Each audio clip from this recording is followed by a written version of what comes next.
Sekarang saya mau cerita terkait kisah sahabat Rasul, namanya Sa'labah. Ini terkait masalah orang yang kikir. Kikir itu apa?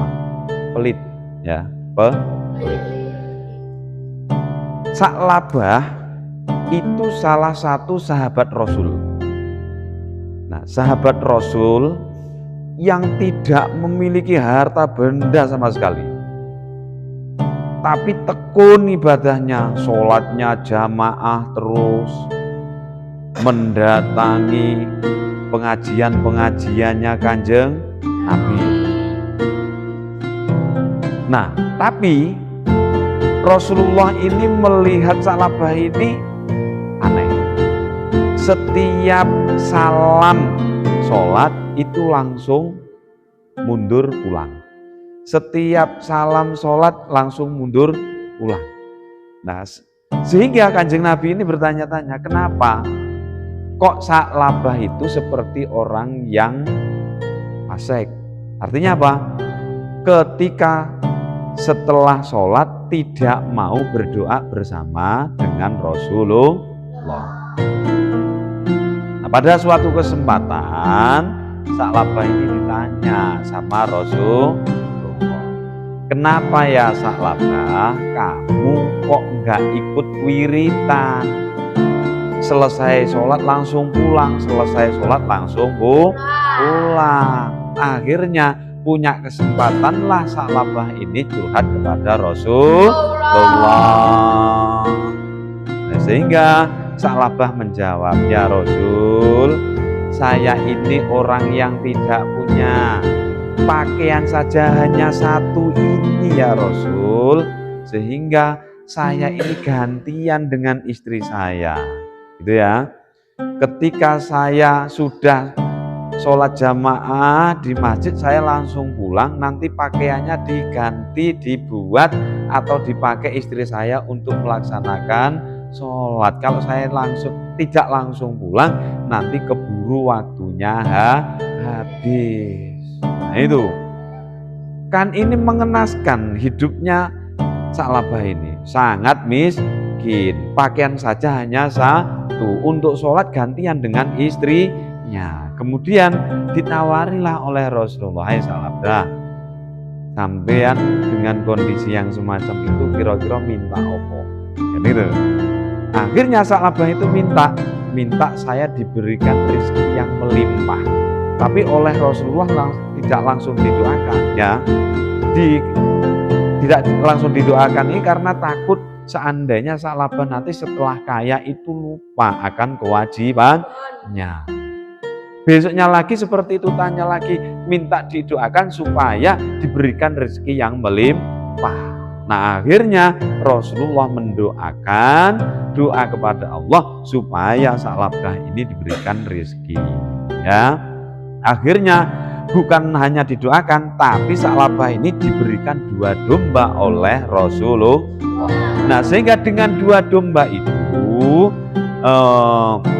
digembala, ya, oleh Sa'labah menjadi modalnya, ya, 2 domba.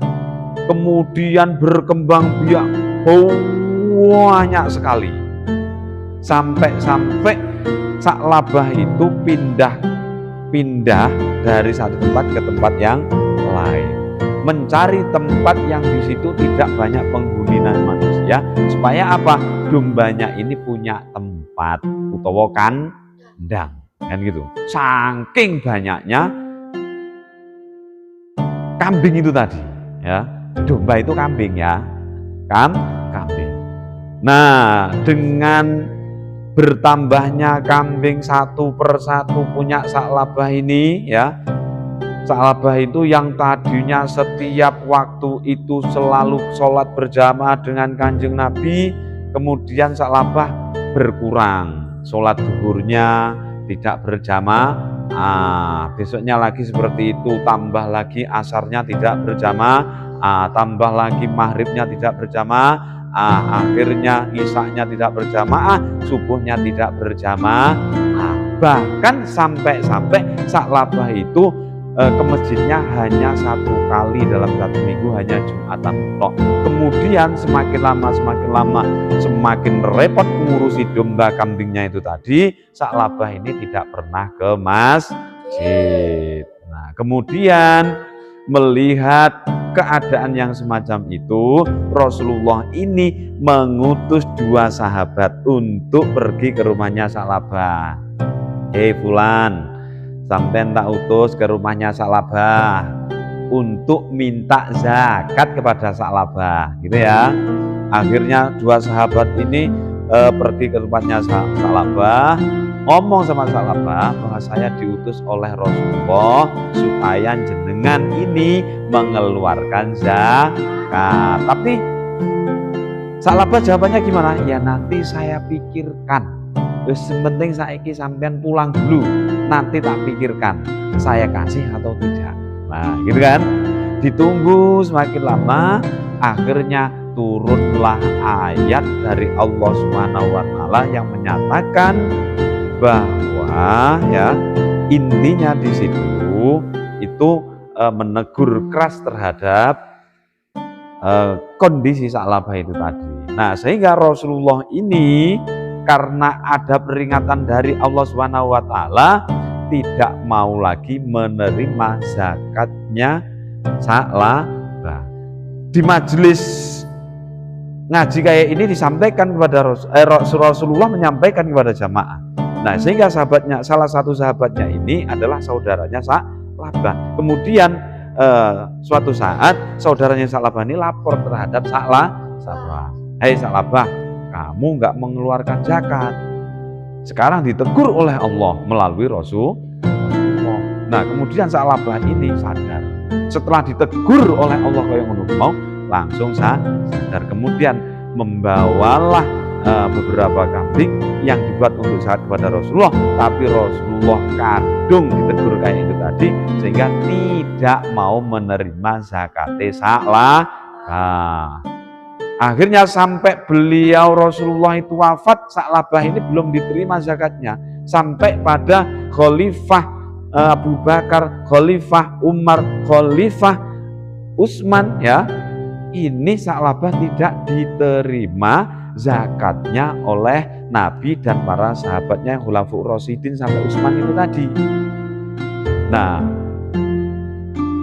ringkasan ataupun kalau kita menyimpulkan daripada memahami daripada kisahnya Sa'labah itu ya, tadinya menjadi orang yang fakir, yang miskin, sregep ibadah, setelah diberikan karunia oleh Allah berupa rezeki yang melimpah, lupa dengan kewajibannya. Makanya kita semua jangan meniru Sa'labah.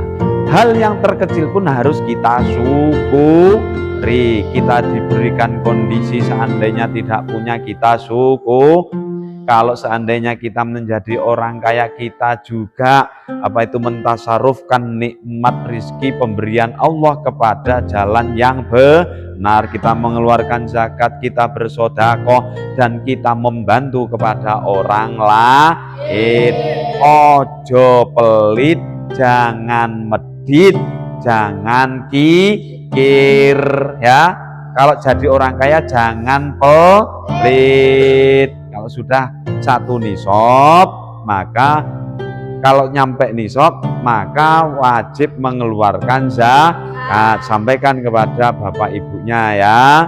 Kalau punya harta sudah mencapai nisab, dikeluarkan zakatnya, membantu orang lain, memberikan sedekah. Itu. Nah, Sa'labah ini cerita-cerita kisah pada masa Rasulullah gitu ya. Maka jangan sampai kita menjadi orang yang pelit seperti Sa'labah sehingga zakatnya tidak diterima. Kalau zakatnya sudah tidak diterima, ini berarti sudah menjadi musuhnya Allah. Begitu saja, mudah-mudahan cerita ini bisa memberikan dorongan kepada kita untuk menjadi orang yang baik dan dermawan. Allahumma amin. Sekian.